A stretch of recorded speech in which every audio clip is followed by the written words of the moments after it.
चुनौतियों से नहीं डरता। मैं छात्र संघ की कोख से निकला हूँ, मैं लड़ के आया हूँ, मैं जेल गया हूँ, कोई अपने लिए मर्डर या 307 या 302 में नहीं गया हूँ। मैं जनहित के लिए लड़ता हूँ, इसलिए मैं इन सब चीज़ों से नहीं डरता हूँ। मैं जनपद के कोई प्रधान नहीं, कोई न्याय पंचायत नहीं जिस पे मैं हो नहीं आया, ऐसा कोई हमारा मतदाता नहीं जिससे डायरेक्ट इनडायरेक्ट मेरा संबंध नहीं, जिसका नंबर मेरे मोबाइल में न हो। आप इनको कितना जेन्युइन मानते हैं एक सोशल, एक पॉलिटिकल वर्कर के रूप में? क्या दिया इन्होंने समाज को, और बीजेपी ने एमएलसी का टिकट देकर मैदान में उतार चुकी है? अब इनको हम क्या जाने, भारतीय जनता पार्टी के ही कोई नहीं, सब लोग नहीं जानते हैं। मैं तो समाजवादी पार्टी का हूँ।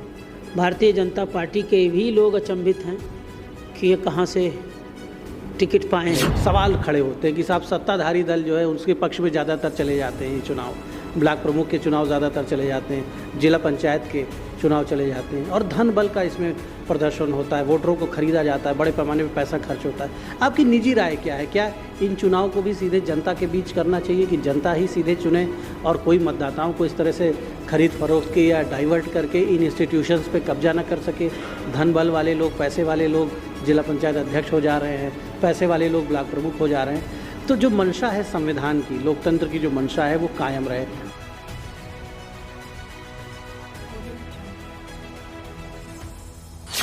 हमारे साथ राजेश यादव राजू हैं, जो 2016 में जब एमएलसी हुए थे, सदस्य विधान परिषद हुए थे, तो उस समय देश में सबसे कम उम्र के एमएलसी हुए थे। एक कीर्तिमान इन्होंने बनाया था। अखिलेश यादव के बहुत नज़दीकी हैं। अखिलेश जी इनको पसंद करते हैं, नौजवान हैं, संघर्षशील हैं और तमाम खूबियाँ हैं, जिसकी वजह से समाजवादी पार्टी में कम समय में एक मजबूत स्थान इन्होंने बनाया है।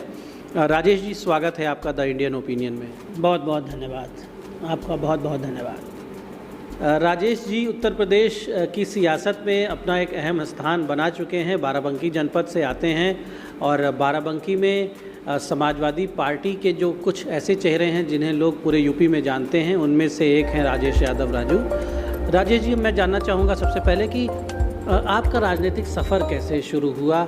छात्र जीवन से सियासत में आए या फिर समाजवादी पार्टी से सीधे आप जुड़े छात्र जीवन के बाद? नहीं, हम छात्र जीवन से, मैं छात्र राजनीति से, छात्र संघ की कोख से निकला हूँ और मैं छात्र संघ का महामंत्री, जूनियर लाइब्रेरियन रहा, छात्र संघ का अध्यक्ष रहा और उसके बाद समाजवादी पार्टी के राष्ट्रीय अध्यक्ष, तत्कालीन युवा प्रभारी थे, उन्होंने मुझे शपथ दिलाने आए। उसके बाद मैं समाजवादी आंदोलन से जुड़ गया और विपक्ष में लगातार पार्टी के लिए आंदोलनों में हमेशा भागीदारी रही और उसके बाद कई संगठन के यूथ में पदों पर काम किया और उसके बाद मुझे मुख्य धारा में आदरणीय राष्ट्रीय अध्यक्ष जी ने 2016 में एमएलसी का चुनाव लड़ाया और मैं उत्तर प्रदेश में विधान परिषद में मजबूती के साथ बाराबंकी से चुन के गया। विधान परिषद प्रदेश का उच्च सदन होता है और विधानसभा में 5 वर्ष के लिए विधायक होते हैं, वहाँ पे 6 वर्ष के लिए होते हैं। 6 वर्षों का जो आपको एक मौका मिला, बड़ा मौका मिला, एक अवसर दिया जनता ने, मतदाताओं ने, इन 6 वर्षों में आपने बाराबंकी जनपद के लिए और उत्तर प्रदेश की जनता के लिए किन विषयों पर काम किया? कौन से विषय ऐसे उठाए जिनकी चर्चा हुई? बहुत अच्छा सवाल आपने पूछा है। उत्तर प्रदेश के विधान परिषद में, मैं अपने मुंह से कहूं तो ठीक नहीं रहेगा, लेकिन उत्तर प्रदेश की विधान परिषद में आप किसी से पूछेंगे और विधानसभा और विधान परिषद का एक बार संयुक्त अधिवेशन होता है। गाजियाबाद से गाजीपुर तक और बुंदेलखंड से रुहेलखंड तक बड़ा प्रदेश है। 403 विधानसभा हैं, 100 विधान परिषद की सीटें हैं।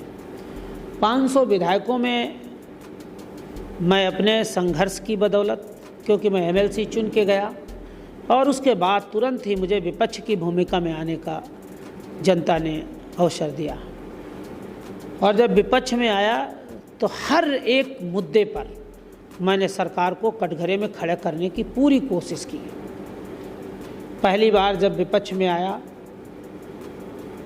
जब संयुक्त अधिवेशन हो रहा था, तो हमारे राष्ट्रीय अध्यक्ष अखिलेश यादव भी सदन के सदस्य थे, क्योंकि वो मुख्यमंत्री थे, 5 साल मुख्यमंत्री थे और विधान परिषद का 6 साल का कार्यकाल होता। उनके साथ भी 1 साल काम करने का विपक्ष में हम लोग साथ काम किए, लेकिन ऐसा कोई सूझ नहीं है चाहे जो मुद्दा हो, मैंने मजबूती के साथ सदन में और सदन के बाहर भी और सदन के अंदर भी सरकार को मुंहतोड़ जवाब दिया। ऐसा कोई इशू नहीं, चाहे महंगाई का मुद्दा हो, मैं गैस सिलेंडर लेकर के गया, चाहे NRC CAA का मुद्दा हो, हथकड़ी और बेड़ियों से भारत माँ को जकड़ के मैं गया, और चाहे जब किसानों का मुद्दा हो, जब किसानों को ऊपर बर्बरता कर रही थी सरकार दिल्ली में, तो मैं ट्रैक्टर से सदन के अंदर गया। जब बाराबंकी के किसानों का धान नहीं तौला जा रहा था तो मैं धान की बोरी लाद करके लेके गया और सदन में मुख्यमंत्री जी की पीठ पे रख दिया, जो उनकी आसन है, जो कुर्सी है। और जो भी इश्यूज रहे, चाहे जो मुद्दा हो, जब महंगाई बढ़ी, पेट्रोल डीजल बढ़ा, तो मैं बैलगाड़ी से भी सदन गया, साइकिल से भी गया, और विधानसभा के अंदर सरकार की आंख में आंख डाल करके सीधे हमेशा सवाल किया और सरकार को हमेशा बैक फुट पे किया। राजेश जी, डेवलपमेंट के फ्रंट पे खुद को आप कितना सफल मानते हैं? बाराबंकी के विकास के लिए बतौर सदस्य विधान परिषद क्या चीज़ें आप यहाँ पर दे पाए हैं, और एक विधायक निधि भी आप लोगों को मिलती है, उस निधि का किस रूप में आप सदुपयोग कर पाए हैं जन सामान्य के हित में? जी, विधायक निधि तो एक साल कोरोना काल में हम लोगों की, सारे विधायकों की, चाहे सत्ता दल हो, सबकी रोक दी गई थी। लेकिन फिर भी क्योंकि ये बड़ा जिला है और निधि उतनी ही होती है जितनी एक विधायक की होती है। विधायक का क्षेत्र एक विधानसभा है और MLC का क्षेत्र पूरा जनपद होता है। तो इसलिए जितने हमारे प्रधान हैं, जितने हमारे BDC हैं, जितने हमारे जिला पंचायत के सदस्य हैं, मैंने किसी न किसी माध्यम से उन तक पहुंचने की पूरी कोशिश की। और जहां नहीं पहुंच पाया, लास्ट ईयर में आचार संहिता लग गई जनरल इलेक्शन की, असेंबली की, और फिर विधान परिषद की नोटिफिकेशन आ गया, वो प्रस्तावित है और वहाँ भी हम पहुँच रहे हैं। क्योंकि हम विपक्ष में थे, सरकार में नहीं थे, तो विधायक निधि बहुत छोटी राशि होती है पूरे ज़िले को वितरित करने के लिए। एक कोई ब्लॉक या एक कोई वो नहीं होता, हमारा पूरा ज़िला है। लेकिन फिर भी कहीं ना कहीं हमने सारे अपने जनप्रतिनिधियों तक पूरी पहुंचने की कोशिश की, और उसका जीता जागता उदाहरण है। जिस भी प्रधान के दरवाजे आप जाएंगे, मैंने कोशिश किया है, मैं ज़रूर वहाँ मेरा बोर्ड लगा होगा, और जहाँ नहीं लगा है बाय द वे कहीं, तो वो आचार संहिता के कारण नहीं लगा है। वो बाद में भी, अभी हमारा कार्यकाल चुनाव के, क्योंकि अब चुनाव हो रहा है तो प्रस्तावित है, वो बाद में हो जाएगा। लेकिन मैंने पूरी जनपद में हर कोने को छूने की पूरी कोशिश की। राजेश जी, आपके बारे में कहा जाता है कि आप समाजवादी पार्टी के मुखिया अखिलेश यादव के बहुत निकट हैं और कम समय में आपने पार्टी में एक मजबूत स्थान बनाया। तो अखिलेश जी से पहली मुलाकात कब हुई और ऐसी निकटता उनसे कैसे विकसित हो गई? समाजवादी पार्टी संघर्ष की कोख से पैदा हुई पार्टी है। नेताजी ने संघर्ष करके इस मुकाम तक पार्टी को पहुंचाया। और जब मैं छात्र संघ का अध्यक्ष था और उस समय छात्र संघ को वे ताले लगे थे, तो मैंने ताले खुलवाने के लिए बहुत बड़ा एक आंदोलन किया था। और उसमें तत्कालीन जो गवर्नमेंट थी उसने मेरे ऊपर काफ़ी मुकदमे लाद करके और मारपीट के मुझे जेल में ठूस दिया। तब गैंगस्टर और बड़ी गंभीर धाराओं में, राष्ट्र गैंगस्टर जैसी धाराओं में मुझे जेल जाने पड़ा। और उसके बाद 5 साल उस सरकार के खिलाफ जब सड़क से पर हमने संघर्ष किया, तो राष्ट्रीय अध्यक्ष जी उस समय युवा प्रभारी थे, वो भी संघर्ष सड़कों पे करते थे, इसलिए उनके साथ काम करने का अवसर मिला।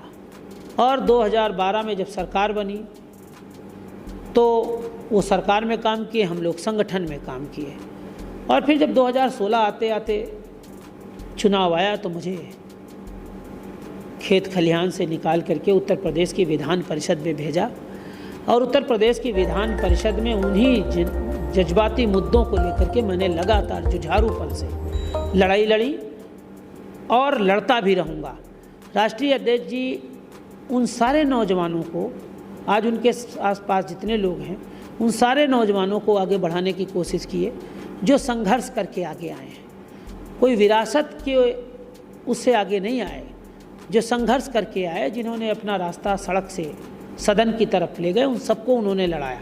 कोशिश। राजेश जी, राजनीति में आने के पहले आपका फैमिली बैकग्राउंड क्या था? किस तरह से, कैसे जीवन कैसा चल रहा था? परिवार, पिताजी, मैं चाहता हूँ ये भी बताएं आप अपने लोगों को, लोग जाने। हम लोग मध्यम वर्गीय परिवार से आते हैं और विशेष तौर पे खेती किसानी करने वाले लोग, तो इसलिए हम तो पढ़ाई करने लखनऊ गए थे, न कि राजनीति करने। लेकिन जब कैंपस में जाना होता है तो वहाँ दोस्ती भी बढ़ती है और साथ भी बढ़ता है, तो इसलिए जब कैंपस में गए तो वहाँ धीरे धीरे कहीं न कहीं राजनीति में आ गए। और राजनीति में जब आने का अवसर मिला तो चुनाव लड़ गए और चुनाव जीत भी गए। फिर राष्ट्रीय अध्यक्ष जी जो चुनाव हमारे अध्यक्ष थे उस समय 2004 में, उनको शपथ दिलाने आए, तो मेरा उसमें भाषण हुआ। तो उन्होंने कहा कि अब क्या करोगे? तो मैंने कहा पढ़ाई कर रहा हूँ। तो उन्होंने कहा नहीं, अब अध्यक्ष तुम लड़ जाओ अगला साल। तो जो अगला साल चुनाव हुआ तो समाजवादी छात्र सभा के पैनल के नीचे, समाजवादी छात्र सभा के टिकट के नीचे मुझे प्रेसिडेंट का टिकट मिला और मैं चुनाव लड़ा और चुनाव जीत गया। उसके बाद फिर मुझे राष्ट्रीय अध्यक्ष जी ने मुझे शपथ दिलाने आए अध्यक्ष की। तब वो कन्नौज से सांसद थे, तो इसलिए धीरे धीरे पार्टी में काम करने का अवसर मिला। और छात्र राजनीति, क्योंकि जब मेरा मानना है कि राजनीति में जब तक पढ़े लिखे लोग नहीं आएंगे तब तक राजनीति में शुचिता की बात नहीं होगी, मुद्दों की बात नहीं होगी, तब तक रोजी रोटी कपड़ा मकान की बात नहीं होगी। आज राजनीति का परिदृश्य बदल रहा है। आज उन मुद्दों पे राजनीति नहीं है। आप रोजगार की बात मत करिए, आप महंगाई पे बात मत करिए, आप बेरोजगारी पे बात मत करिए। इसलिए आज लोगों के माइंड को डाइवर्जन करने की पॉलिटिक्स है। तो इसलिए ये बात मैं इसलिए कहना चाहता हूँ कि जब छात्र संघ के अध्यक्ष हो गए तो उसके बाद क्योंकि हम बेरोजगार थे तो उन्होंने संगठन में काम करने का अवसर दिया और संगठन में काम करते करते मुझे यहाँ तक आने का अवसर मिला कि मैं एमएलसी बन गया। और अब फिर मुझे पार्टी ने एक बार फिर मुझे पार्टी ने समाजवादी पार्टी के टिकट पर फिर से जिम्मेदारी दी है कि आपको चुनाव लड़ना है। यदि पार्टी कहती कि आपको संगठन में काम करना तो मैं संगठन में काम करता। पार्टी ने कहा आपको चुनाव लड़ना है, इसलिए मैं फिर चुनाव लड़ने चला गया। आप फिर चुनावी मैदान में हैं और 16 में जब आप ये चुनाव लड़ रहे थे तो आपकी सरकार थी उत्तर प्रदेश में, और ये माना जाता है कि ये जो सीमित वोटों के चुनाव होते हैं, एमएलसी का चुनाव, जिला पंचायत अध्यक्ष का चुनाव, ब्लॉक प्रमुख का चुनाव, ये सीमित वोटों के जो चुनाव होते हैं उसमें सत्ता का बड़ा प्रभाव होता है। वोटर्स जो हैं वो जिसकी सरकार होती है उसके पक्ष में डाइवर्ट हो जाते हैं। कई बार पुलिस प्रशासन का भी रोल हो जाता है इसमें, थानों पर भी बुला लिए जाते हैं वोटर। बीडीसी को थानेदार ने कह दिया कि भाई वहाँ वोट डालना है। ये प्रैक्टिकल रियलिटी है इस चुनाव की और कई दशकों से ऐसा देखा जा रहा है उत्तर प्रदेश में। कैसा कॉन्फिडेंस है इस बार? धरातल पर क्या हकीकत देख रहे हैं? इस पिछली बार तो आपके पक्ष में गए लोग, इस बार क्या फीडबैक मिल रहा है? जो जुझारू होता है, जो लड़ाकू होता है, उसके आगे अच्छे अच्छे लोग बौने हो जाते हैं। मैं तो सरकार को झुकाया हूँ और उसका प्रमाण है उत्तर प्रदेश की विधानसभा का। आप रिकॉर्ड उठाइए कि मैंने सरकार को झुकाया है और कोई व्यक्तिगत मसले को लेकर के मैंने सरकार को नहीं झुकाया, जनहित के मुद्दों को।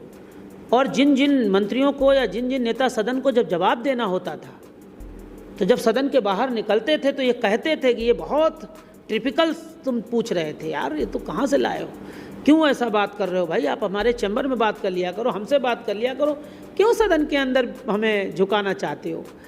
तो इसलिए जो लड़ाकू होता है, वो जुझारू होता है, वो इन सब चुनौतियों से नहीं डरता है।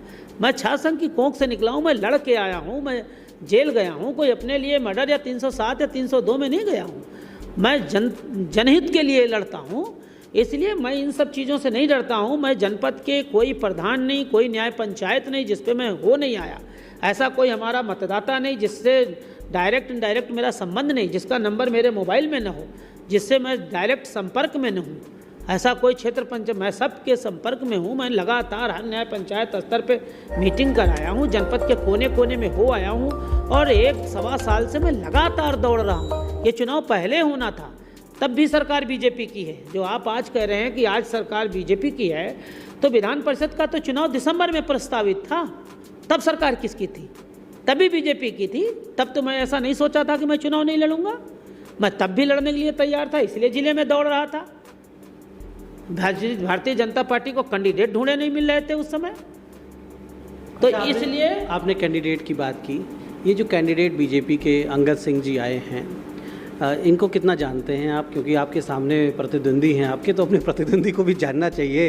ये सियासत का मैदान है और सियासी युद्ध में सामने जो दूसरे दल ने जो महारथी भेजा है भाई, उसको भी जानना चाहिए। तो इनका क्या सामाजिक योगदान आप देख पा रहे हैं और आप इनको कितना जेन्युइन मानते हैं? एक सोशल, एक पॉलिटिकल वर्कर के रूप में क्या दिया इन्होंने समाज को, और बीजेपी ने एमएलसी का टिकट देकर मैदान में उतार चुकी है। अब इनको हम क्या जाने, भारतीय जनता पार्टी के ही कोई नहीं, सब लोग नहीं जानते हैं। मैं तो समाजवादी पार्टी का हूँ, भारतीय जनता पार्टी के भी लोग अचंभित हैं कि ये कहाँ से टिकट पाए हैं। इसलिए मुझे उन पे कुछ नहीं कहना है। ये हर राजनीतिक दल को चुनाव लड़ने का अधिकार है। ये देश लोकतांत्रिक व्यवस्था से चलता है, यह देश भारत के संविधान से चलता है, इसलिए हर व्यक्ति को लड़ने का अधिकार है। कभी मुलाकात हुई अंगद सिंह से? कोई परिचय है, जान पहचान? कभी मुलाकात कहीं किसी शादी पार्टी में मिले हो, साथ में चाय पी हो कभी? नहीं, मेरी कभी नहीं मुलाकात हुई। कल मेरी नॉमिनेशन के दिन नमस्कार वहीं डीएम कार्यालय पे मैं पहली बार मिला, लेकिन मेरी पहले से कोई मुलाकात नहीं। और मुझे समाजवादी पार्टी ने मुझ पर भरोसा किया है, तो इसलिए मैं समाजवादी पार्टी के पैनल के तरह आदरणीय नेताजी मुलायम सिंह यादव जी के आशीर्वाद से और राष्ट्रीय अध्यक्ष जी के निर्देश पर पूरे दमखम से समाजवादी पार्टी के सभी हमारे नेता जो बाराबंकी जनपद के शीर्ष नेतृत्व है, उनके नेतृत्व में मैं एक बार पुनः चुनाव लड़ रहा हूं।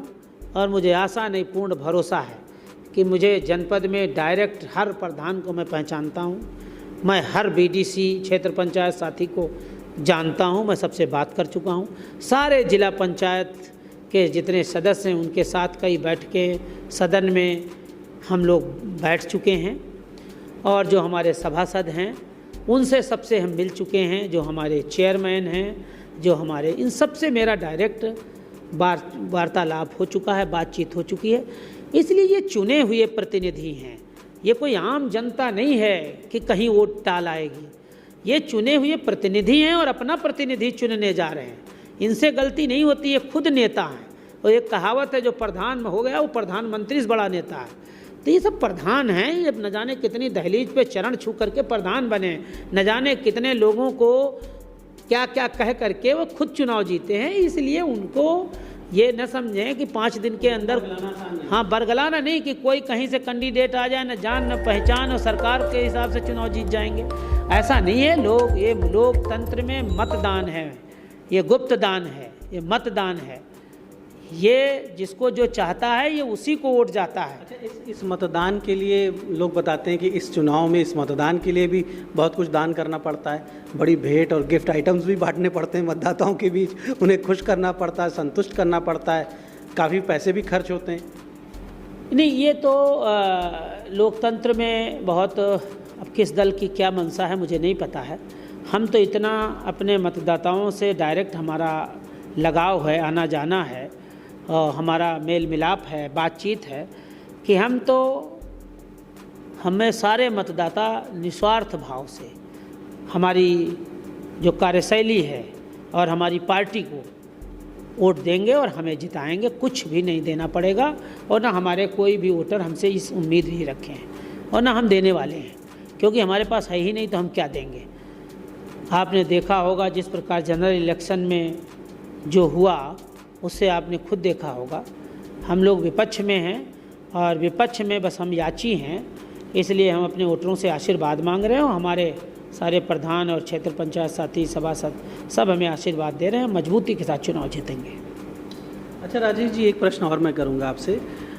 आप एक राजनीतिक व्यक्ति के तौर पर, छात्र राजनीति से आप निकले हैं और अब उच्च सदन के आप सदस्य भी रह चुके हैं, कार्यकाल पूरा हो गया आपका, काफ़ी अनुभव हो गया आपको राजनीति का।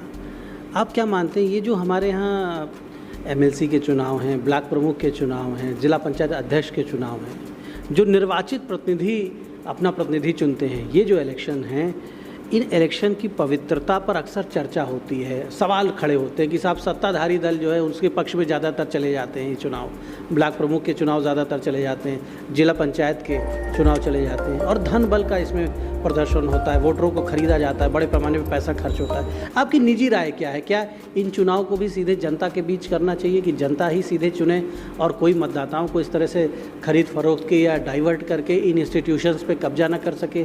धन बल वाले लोग, पैसे वाले लोग जिला पंचायत अध्यक्ष हो जा रहे हैं, पैसे वाले लोग ब्लॉक प्रमुख हो जा रहे हैं। तो जो मंशा है संविधान की, लोकतंत्र की जो मंशा है वो कायम रहे, आपका क्या सुझाव है? ये बड़ी लड़ाई है, ये बड़ा प्रश्न है और इस बड़ी लड़ाई के लिए बहुत इसको जब तक देश की सरकार नहीं इस पे ध्यान देगी तब तक नहीं हो सकता। हम तो इतना चाहते हैं इन पे मजबूती से चर्चा होनी चाहिए कि क्या ज़मीन पे है और क्या होना चाहिए। उसके बाद हर व्यक्ति चाहता है जनता से चुनाव हो जाए, लेकिन अलग अलग सदन है। ये जो विधान परिषदें हैं ये तो पूरे देश में है नहीं, ये तो केवल 6 राज्यों में हैं। तो जो विधान परिषदें हैं ये अलग अलग हैं। कुछ विधानसभाओं से विधायक भरते हैं तो वो तो जनता से नहीं हो सकती हैं। कुछ स्नातक वाले भरते हैं, स्नातक साथी भरते हैं, कुछ शिक्षक साथी भरते हैं और कुछ हमारे लोकल बॉडीज चुन के पवित्रता इसकी कायम रहे, संविधान की मंशा कायम रहे, धनबल ना हावी हो यहाँ पर। नहीं, इस पे तो चुनाव आयोग को भी ध्यान देना चाहिए। सबसे बड़ी बात है चुनाव आयोग इस MLC का चुनाव को कब होना चाहिए था, कितनी बार बढ़ाया, कितनी डेट बढ़ाया, अभी फिर बढ़ा दिया। नॉमिनेशन के लिए किसी का कुछ नहीं हुआ, फिर डेट बढ़ा दिया। जब तक इस देश की संस्थाएं सुरक्षित नहीं रहेंगी, संस्थाओं पर निष्पक्ष लोग नहीं बैठेंगे, तब तक ये देश भी सुरक्षित नहीं रहेगा। तो आपने राजेश जी को सुना, विभिन्न मुद्दों पर इन्होंने बड़ी बेबाकी से जवाब दिया और पूरे कॉन्फिडेंस के साथ तैयार हैं।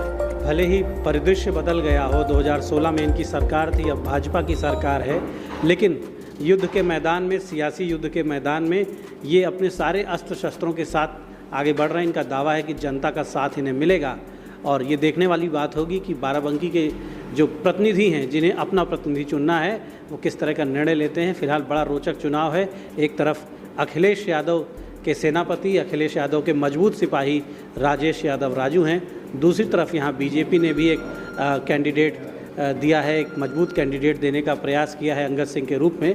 तो ये चुनाव बड़ा रोचक होने वाला है। बने रहिए द इंडियन ओपिनियन के साथ और बाराबंकी, उत्तर प्रदेश और देश की महत्वपूर्ण खबरें आप तक पहुंचती रहेंगी। धन्यवाद।